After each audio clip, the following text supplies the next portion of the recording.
विष्णु के अवतार कहे जाने वाले श्री कृष्ण ने इस धरती पर जब जन्म लिया तो उन्हें भी अन्य मनुष्यों की भांति ही दुख और पीड़ा का सामना करना पड़ा। भगवान श्री कृष्ण के जन्म बचपन के बारे में तो आप सभी जानते ही हैं, पर क्या आप जानते हैं कि किस श्राप के कारण उनकी मृत्यु हुई और उनकी देह पश्चात भी उनका शरीर जल तो गया पर उनका दिल नहीं जल सका, और उनके बचे हुए दिल के साथ क्या किया गया, आइए जानते हैं। भगवान श्री कृष्ण को जब मिला मृत्यु श्राप। कहा जाता है कि कुरुक्षेत्र के युद्ध के पश्चात दुर्योधन की जब मृत्यु हुई तो पांडव श्री कृष्ण के साथ दुर्योधन के माता पिता गांधारी और धृतराष्ट्र के पास शोक जताने पहुंचे। गांधारी उस समय अपने पुत्रों की हत्या का कारण भगवान श्री कृष्ण को मान बैठी थी, क्योंकि वो जानती थी कि यदि भगवान श्री कृष्ण चाहते तो कौरवों की हत्या और इस महाविनाशी युद्ध को रोक सकते थे। श्री कृष्ण को सामने देखते ही गांधारी उठ खड़ी हुई और उनसे कहने लगी कि मैंने आपको विष्णु अवतार मानकर आपकी भक्ति की है और आपके ही कारण मेरे कुल का विनाश हुआ और मेरे सभी पुत्रों की हत्या हुई। इसीलिए मैं आपको श्राप देती हूँ कि आज से ठीक 36 वर्ष बाद आपकी भी मृत्यु हो जाएगी और आपके कुल का समूल विनाश होगा। कहा जाता है कि गांधारी का यही श्राप श्री कृष्ण की मृत्यु का कारण बना। श्री कृष्ण की मृत्यु। पांडवों की जीत के पश्चात कहा जाता है कि श्री कृष्ण द्वारका चले गए और वहीं रहने लगे, पर गांधारी का श्राप वहां जाकर सच हुआ और श्री कृष्ण के सभी यदुवंशी पुत्र एक एक करके आपस में लड़कर मर गए। अपने कुल का ऐसा विनाश देखकर भगवान श्री कृष्ण व्यथित हो गए और कहा जाता है कि वो एक बार प्रभास क्षेत्र के समीप एक पीपल के वृक्ष के नीचे आराम कर रहे थे। तभी जरा नामक बहेलिये ने गलती से उन्हें हिरण समझकर उन पर तीर चला दिया, जो उनके पैर के तलवे में जा लगा, और इसी तीर का बहाना बनाकर स्वयं से भगवान श्री कृष्ण ने अपनी देह का त्याग किया। इसके पश्चात वे बैकुंठ धाम चले गए। मृत्यु के पश्चात भी धड़कता रहा उनका दिल। कहा जाता है कि जब पांडवों को श्री कृष्ण के देह त्याग की खबर मिली तो वे द्वारका पहुंची और उन्होंने भगवान श्री कृष्ण के शरीर का रीति रिवाज से अंतिम संस्कार किया। तभी पांडवों ने देखा कि श्री कृष्ण का पूरा शरीर तो जल गया है, लेकिन उनका दिल अभी भी धड़क रहा है, जिसमें अभी भी अग्नि निकल रही थी। ये देखकर पांडव हैरान रह गए। तभी आकाशवाणी हुई कि यह ब्रह्म का हृदय है, इसका नाश कभी नहीं हो सकता और ये ऐसे ही धड़कता रहेगा। इसके बाद पांडवों ने श्री कृष्ण के धड़कते हुए हृदय को समुद्र में प्रवाहित कर दिया।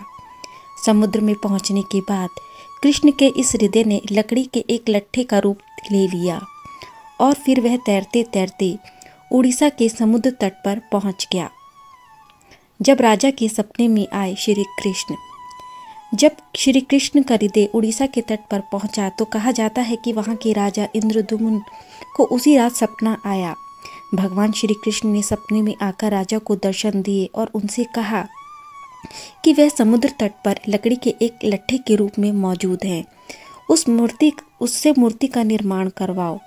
जब सुबह उठकर राजा समुद्र तट पर देखने के लिए पहुंचे तो सच में लकड़ी का गट्ठा देखकर वे हैरान रह गए। इसके बाद राजा इंद्रद्युम्न ने लकड़ी के उसी लट्ठे को लिया और विश्वकर्मा की मदद से भगवान जगन्नाथ, बलभद्र और सुभद्रा की मूर्तियां तैयार की और फिर उसे उड़ीसा के पुरी मंदिर में स्थापित करवाया। मूर्ति में धड़क रहा है श्री कृष्ण का दिल। कहा जाता है कि पुरी स्थित मंदिर में भगवान जगन्नाथ मंदिर में आज भी भगवान श्री कृष्ण का दिल धड़क रहा है।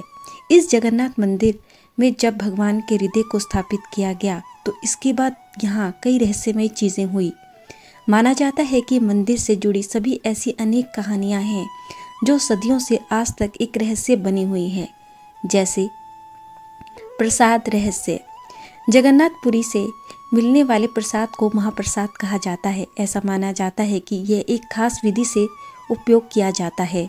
चूल्हे में रखे गए यहाँ प्रसाद बर्तनों में से खाना सबसे पहले नीचे की बजाय ऊपर से पकना शुरू होता है। लाखों भक्तों के आने पर भी यहाँ प्रसाद कभी कम नहीं पड़ता, पर जैसे ही मंदिर के कपाट बंद किए जाते हैं प्रसाद भी खत्म हो जाता है। यानी आज तक इस मंदिर में बने प्रसाद का एक कण भी बर्बाद नहीं हुआ। मंदिर के ऊपर कभी नहीं बनती उड़ते पक्षी। माना जाता है कि जगन्नाथपुरी मंदिर की सुरक्षा गरुड़ पक्षी करता है। इसे पक्षियों का राजा भी कहा जाता है। यही कारण है कि अन्य पक्षी मंदिर के ऊपर गुजरने से डरते हैं। दिलचस्प है कि मंदिर के ऊपर एक 8 धातु चक्र है जिसे नीले चक्र के रूप में जाना जाता है।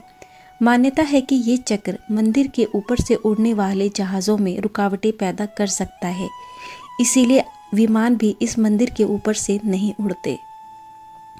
रहस्यमय प्रवेश द्वार।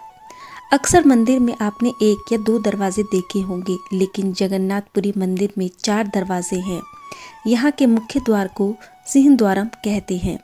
बताया जाता है कि सिंहद्वारम द्वार पर समुद्र की लहरों की आवाज़ सुनाई देती है, लेकिन मंदिर में प्रवेश करते ही लहरों का शोर बिल्कुल खत्म हो जाता है। मंदिर की परछाई का रहस्य। 214 फीट मंदिर की परछाई आज तक किसी ने नहीं देखी। भगवान जगन्नाथपुरी का यह मंदिर का ऊपरी हिस्सा विज्ञान को भी चुनौती देता है, क्योंकि दुनिया में हर किसी चीज़ की परछाई बनती है, पर यहाँ उल्टा है। यहाँ के मंदिर की आज तक कभी कोई परछाई नहीं बनी।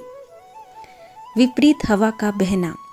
मंदिर के ऊपरी हिस्से पर हमेशा एक ध्वज लहराता है जिसे हर दिन बदला जाता है, और कहा जाता है कि अगर किसी भी दिन यह ध्वज नहीं बदला गया तो मंदिर अगले 18 सालों के लिए बंद हो जाएगा। इस ध्वज का एक रहस्य यह भी है कि ये मंदिर की हमेशा उल्टी दिशा में ही बहता है। हर 12 साल में बदली जाती हैं मूर्तियाँ।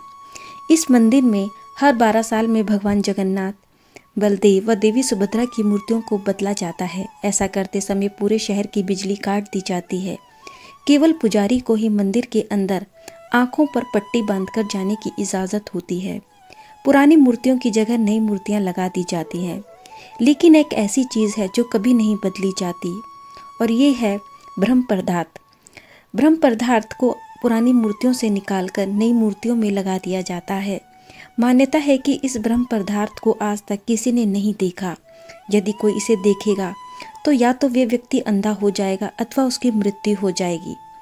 मूर्ति बदलने वाले कुछ पुजारियों की माने तो वे कहते हैं कि हाथों से मूर्ति बदलते समय उन्हें ऐसे आभास होता है जैसे कुछ उछल रहा हो या कोई ऐसी चीज़ है जिसमें जान है। जगन्नाथपुरी मंदिर के ये रहस्य वैज्ञानिक कथन से परे हैं। विष्णु भगवान के 8वें अवतार श्री कृष्ण को समर्पित यह मंदिर भक्तों की आस्था का प्रमुख गढ़ है, जहाँ लोगों की भगवान के प्रति सच्ची भक्ति, प्रेम व आस्था देखने को मिलती है।